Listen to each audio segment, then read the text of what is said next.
बिस्मिल्लाहिर्रहमानिर्रहीम। अस्सलाम वालेकुम। आज की रेसिपी है फालसे का जूस या फालसे का शरबत।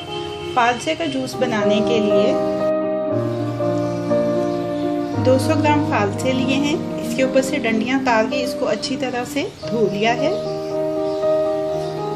ये फालसे एक ब्लेंडर में डाल लेंगे। 2 खाने के चम्मच चीनी के शामिल कर देंगे।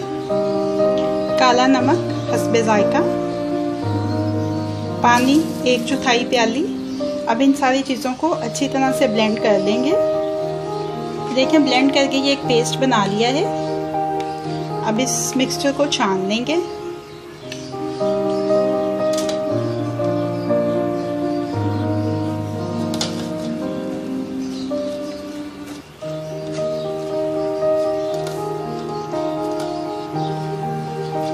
ये देखिए अच्छी तरह से छान लिया है सारा मिक्सचर। आइस क्यूब्स डालेंगे गिलास में। 1/2 गिलास ये मिक्सचर जो बनाया है ये डालेंगे और 1/2 गिलास इसमें सोडा ऐड करेंगे। फालसे का शरबत या फालसे का जूस रेडी हो गया है। फालसे का जूस रेडी टू सर्व है।